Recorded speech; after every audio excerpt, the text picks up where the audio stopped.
Hey guys, welcome to Power Toys. Today we're going to be getting the Firebird ready for its maiden voyage to Walmart. Saved this car from the junkyard. It needs a lot of work. Today we're going to be doing all kinds of random stuff. I didn't know what to call a video, so it's just going to be a hodgepodge of a laundry list of things this car needs, and if you have a third gen, maybe you get some motivation. I'm going to start putting these wires and heat sleeves on. These are pretty nice, 10 mil. I got them off of eBay for like 30 bucks. So I'm gonna pop all these on one at a time because I don't know where they go, you know, make it nice and easy, and show you guys the progress when I'm done, because you know how to change spark plug wires. Got the plug wires on. Took me way too long because the little covers would not go on without some grease. But I routed them underneath the headers. I think it's gonna make a nice clean appearance. Had to zip tie the little boots on to the spark plug wires because they kept falling down and I don't want them to burn up. I also heat wrapped my wire here for the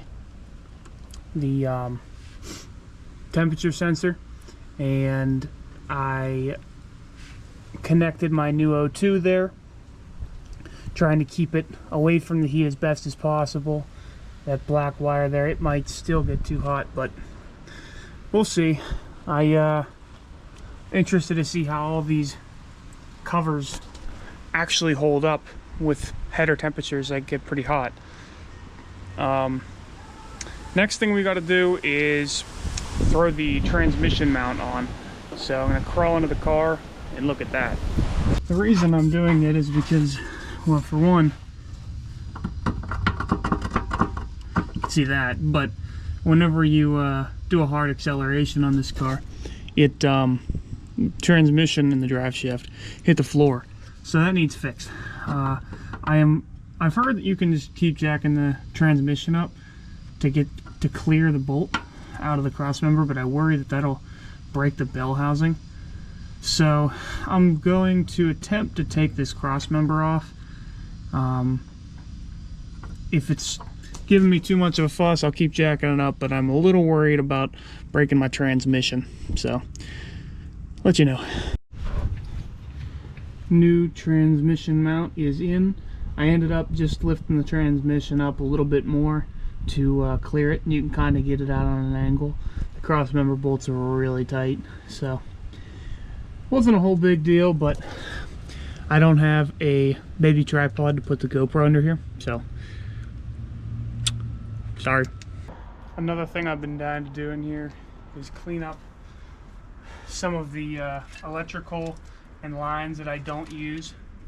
I got rid of a lot of the stuff on this car, so a lot of this is just waste. And I'm not going to cut it away because there could come a time where I want to use some of it, but all of the evap stuff needs to get capped off eventually for sure and done away with. Put this sweet air filter on. I feel like this is definitely going to help with airflow. The stock snorkel setup is very restricting. Alright, just took the Firebird around the block.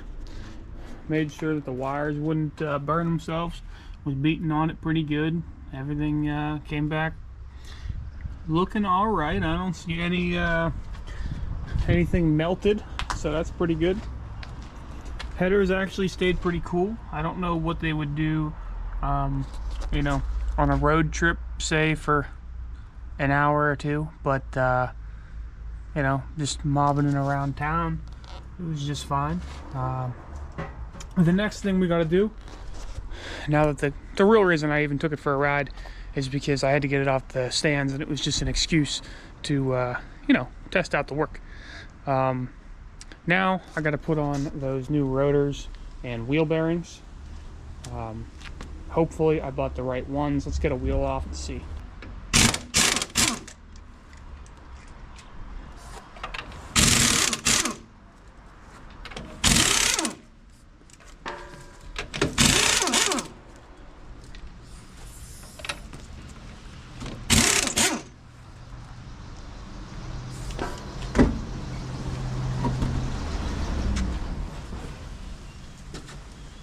So on 3rd gen Camaro and Firebirds, there's an Allen key that holds this in.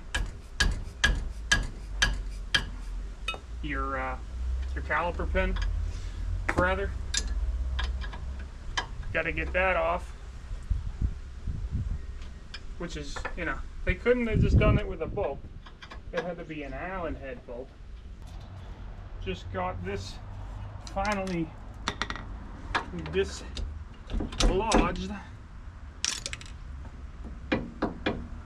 Those brake pins are something else. What a horrible design. So, once you get your caliper off, I like to hang it on something. So I have these wires.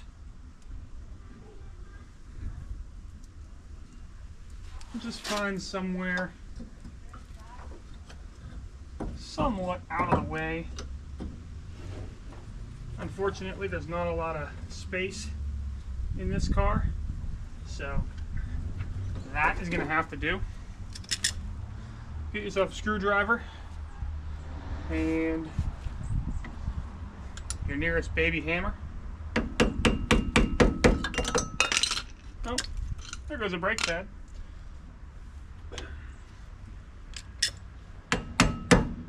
Gotta pop this dust cap off so we can get to our nut.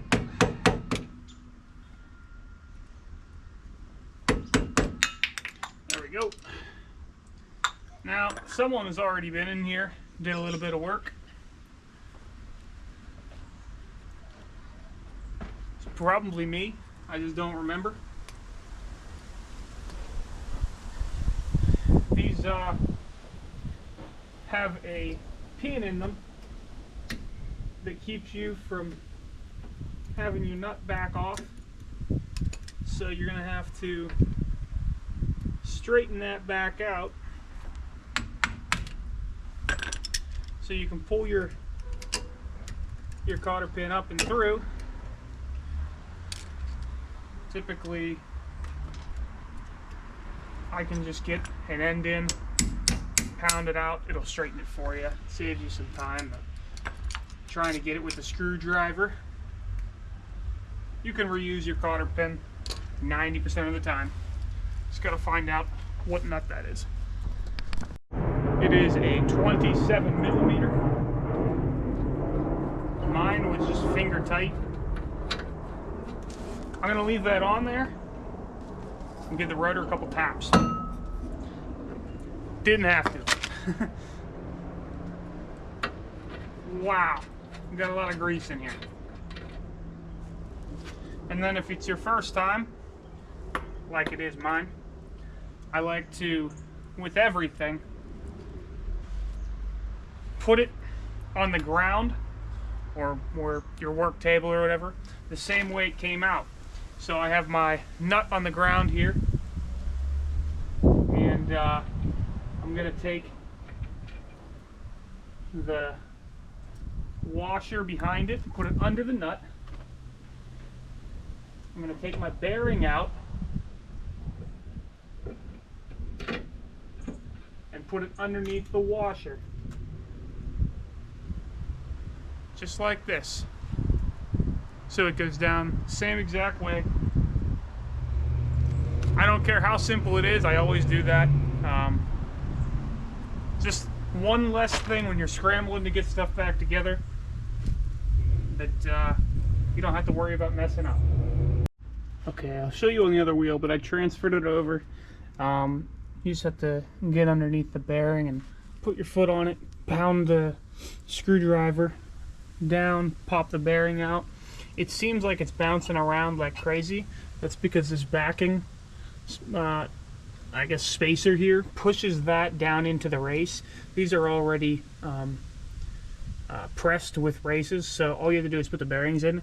My inner race seems to be okay. I just repacked it. The inner bearing, but the outer bearing is pretty bad. It's not going to get reused because it is plastic. That's why I did pick up the new ones. So I'm gonna pack that and put it in. Nope. So neither of the ones I got from Rock Auto actually fit. That's great. So it looks like we are back to the junky old plastic one, unfortunately. Which means we gotta get grease back into it. Unfortunate as that is, we gotta keep rolling. So what I'm gonna do is just make sure this is against the backing plate there, and I'm going to take my washer and my nut, put that back on,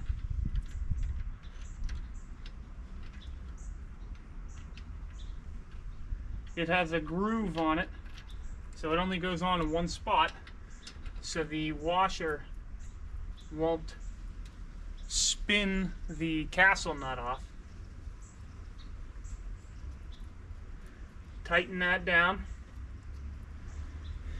and gotta get a breaker bar or a socket wrench, and we're gonna seat this. So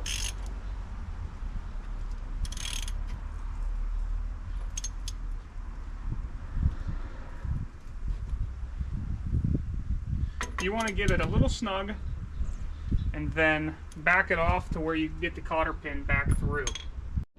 Once you get your cotter pin in, you want to make sure it's all the way seated in the castle nut, and then bend it over so it can't come back out. New pads in. So you get yourself a C-clamp.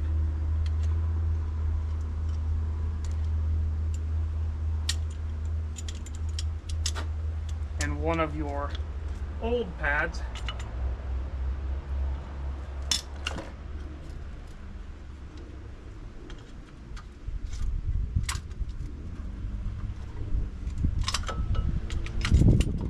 And you use that to compress the piston back.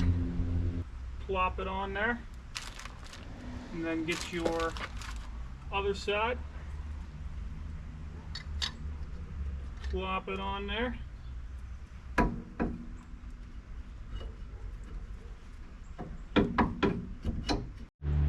Bolts are back into the caliper. Just have to put our dust seal back on. That's pretty easy. Just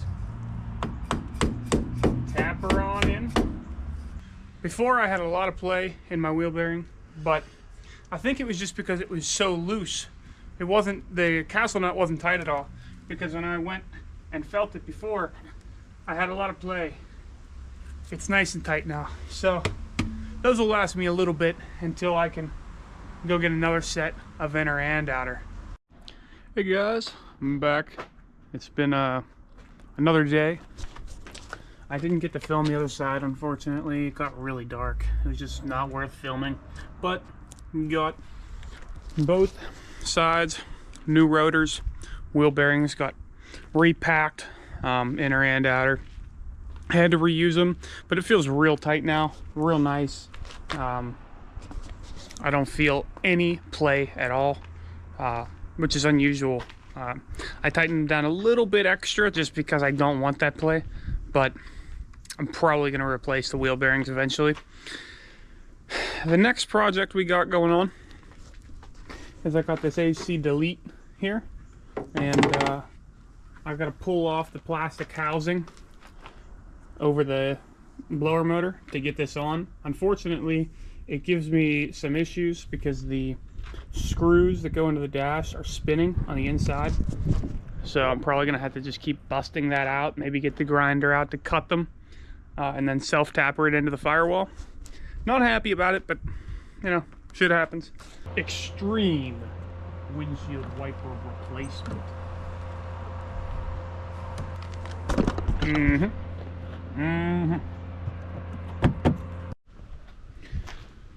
This blower motor, the whole box is connected to the AC box.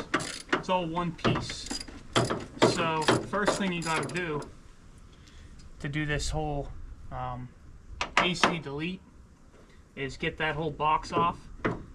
I couldn't get the screws out, so I busted it all.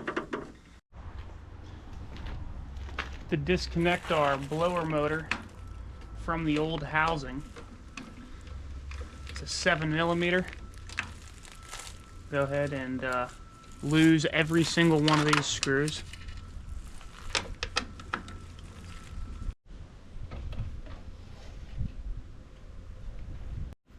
Now I got my blower motor out, fits into the new box real well, but I'm gonna go ahead and spray it down with this multi-purpose lemon scent cleaner that I got at the dollar store, because there's a ton of mouse nests in this car, and whenever you turn on the heat, it reeks. To make easier fitment, I went and drilled out these holes.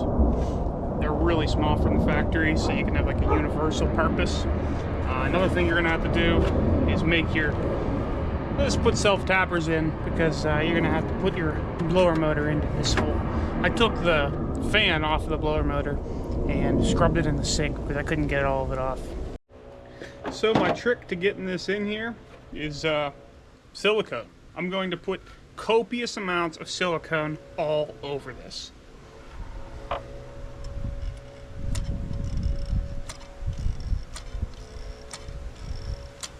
I might be able to get a self-tapper down there, I might not. So we're gonna put a lot of silicone.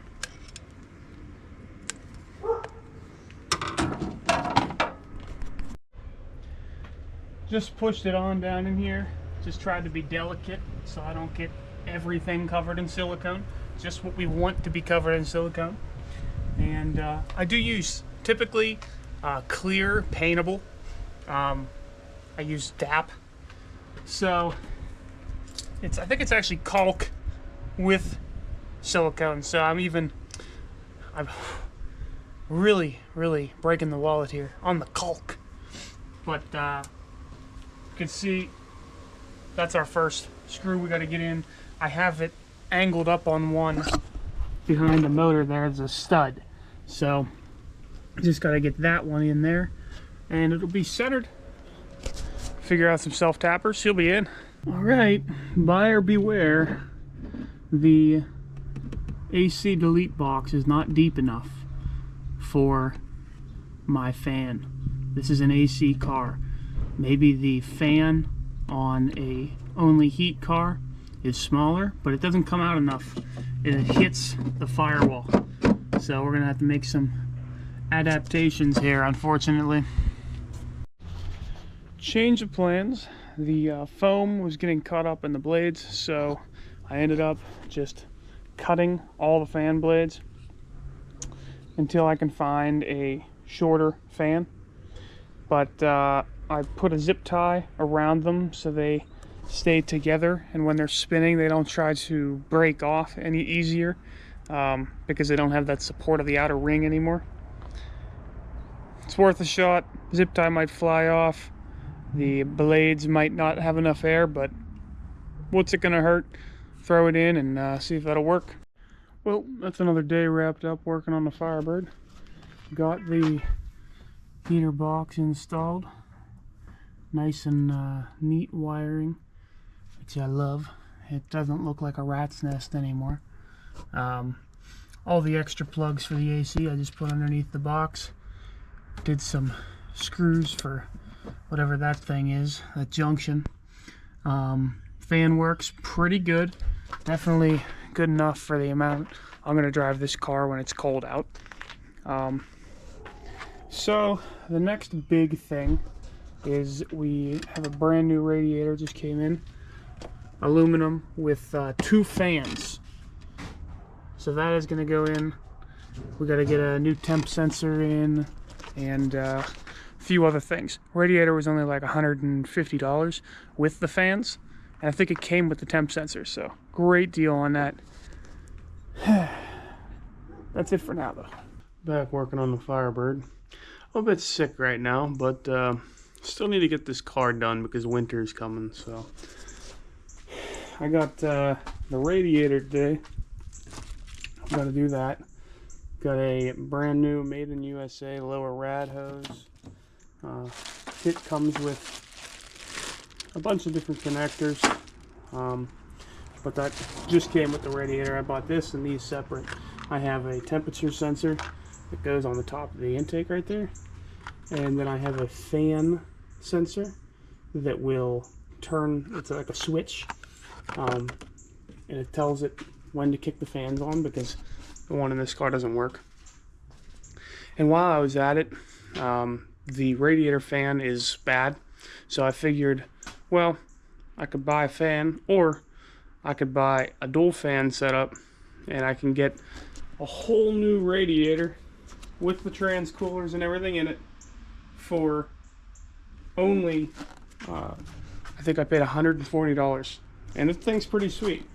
And it's built pretty well, at least from the eye exam. I like how that aluminum shroud is built in. That's pretty sweet. I don't know. It's worth a shot for $140. If it leaks, I'll send it back. But let's get into this, see how it goes. We got to drain the coolant out. Now, to drain radiators out, I really do try to do it in the most, environmentally positive way I can, and not drain it all over the driveway. I like to use a baby pole. I'll get one from Dollar General, put it under the car, you catch everything that way. I don't have any in stock right now because my dogs shredded them all. So I'm going to take off the bottom rad hose, and I have a little oil pan. I'm going to drain it into that, and then when that gets full, I'll throw it into my 5-gallon bucket. So on, keep going. I'll get a little bit on the ground, but the best I can do at the moment.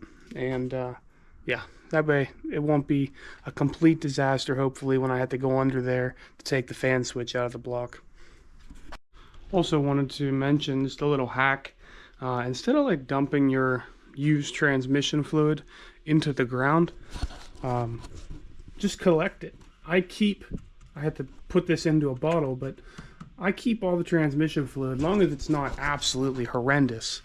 And I use it, again, for power steering fluid, especially when you got power steering leaks.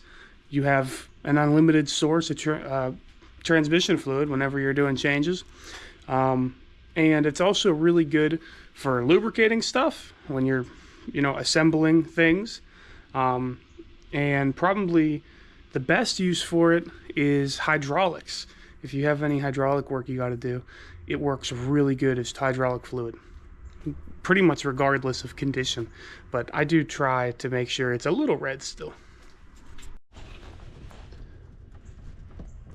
Another way you can do this is to drill a hole into your bottom rad hose, but I was a little worried that the one I bought might not fit, so I don't want to destroy it. This is going to make a cinematic shot here, but it's going to come out quick, and I might need both hands.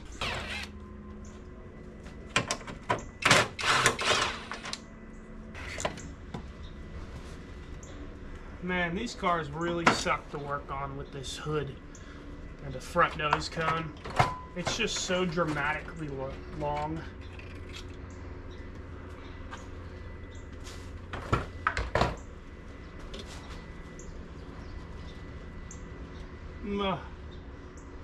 Removing the trans lines would help, wouldn't it? A lot of people in the automotive space, they don't like these cars. They think they're super trailer trashy, and they're just kind of mean to them, and to those people that would ask why I would put this much effort into a car that they don't like, I would say that they're missing the whole point. When you start out in this hobby, the best thing you can do is work on them. Because to me, that is my favorite part of the whole thing. I enjoy working on them. I enjoy learning because it's non-stop. It's always something new you get to learn when you're working on these cars. It's like a puzzle, and there's so much you can learn just by working on some old junk.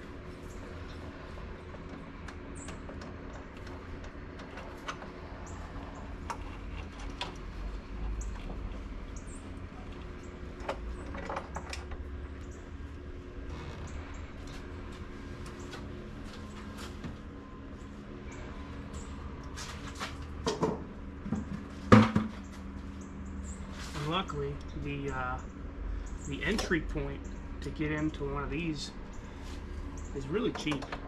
And you can still get these cars for not much money. So I would highly recommend getting one. And I mean, older the better. If you can get a project car that's pre-80s, that's ideal. It's the easiest. My first big project was the 57 on this channel, and it helped me so much learning the basics of automobiles. So if you're trying to get into it, get something pretty old. They're going to be a lot easier to figure out, and it'll keep you from getting put off by challenges, having a hard time with some things.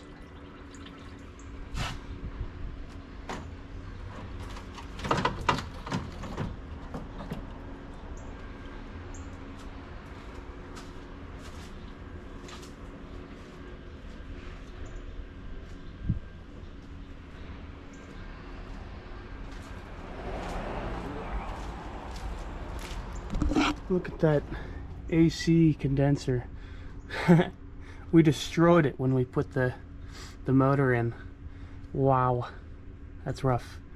Well, I can get that out of there now too. A little bit of weight saving.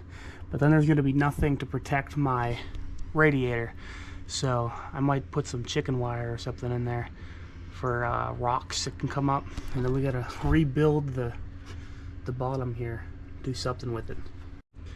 So I believe that piece and that piece are supposed to go completely across, and my car is just gone there, which is no big deal because the new radiator isn't that deep. Let's get it under there and see how far we're gonna bring that up.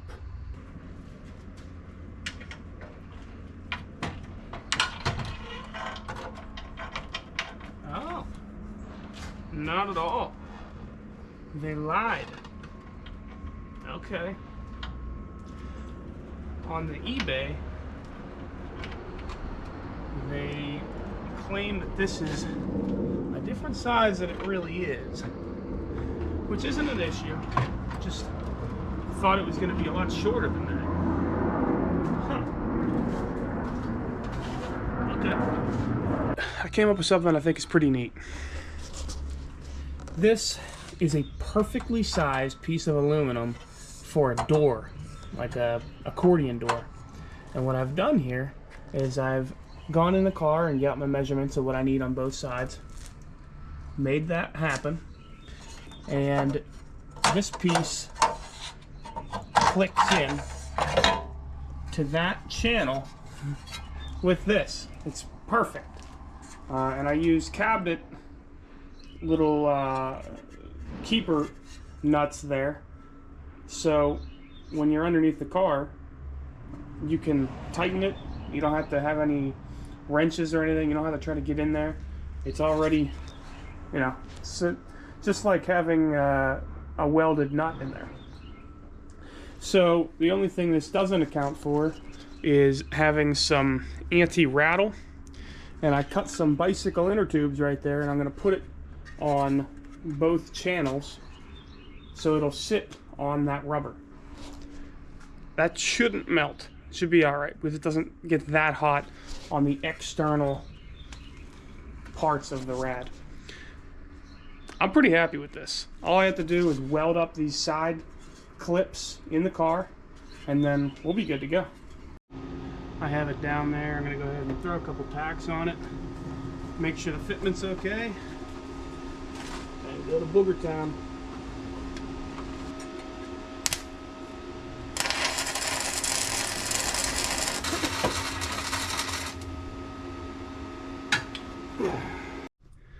And voila, there's our aluminum lightweight rad support. Now, am I a fabricator? Obviously, yes. But it's gonna hold. I mean, I was pulling on it real good, and it's pretty tight. So, as ugly as it is, it'll be just fine for what we're doing. Now the challenging part, I gotta get it in there. So I might have to squeeze it a little bit to be able to fit it. And I gotta put some chicken wire in front of this radiator so it doesn't get destroyed. Update. You know how some cars, they just don't want to be fixed. This has to be the worst car I've ever worked on. It refuses to get fixed. So I got the rad in, fought me on absolutely everything, including just putting the hoses on. The temperature sensor wasn't the right size, so now I rewired it to have one up here, not temperature sensor, fan switch, and there's 2 fan switches down there. I don't know what the other one goes to, so hopefully that's the right one. If not, I don't care anymore. This has been a full day job, and it really shouldn't be. I'm gonna cut this now and wire up these new fans, put coolant in it, and I am done. I cannot stand working on this anymore. So I went in the car, turned the AC on, got my tester laid out, and try to do this correctly. There you go. So the one with the red on it, the wire with the red stripe is the hot one. You never know. Just wanted to make sure. Of course, that fell down there. Oh, what a joy. I'm gonna have to get that. There we go. Got running fans. Now I can come back at some time and do it without wire nuts, but I need to get this car out of the way right now, so that's what it is. She's all done. Took it for a ride around the block. Runs good. Temperature's fine. The plug I hooked up for the fan still isn't giving it power, so I still have to turn the AC switch on to get the fans to turn on, which really sucks. I really wanted it to work. That's why I put all that extra effort in. But, you know, at least I have it. I ran out of time to take that whole valve thing off, but hey, works good. They put out a ton of air. It's hot in front of the car now, with it's blowing so good. Really impressive, actually. So, yeah, on to the next thing. Now, for the trip of a lifetime to Walmart. Was it worth spending $500 to get this car ready to go to Walmart? No. Yes, I think it was. I think it was, and we are going to experience the fruits of the labor, hopefully now. This is what success looks like. We've made it to the Walmart.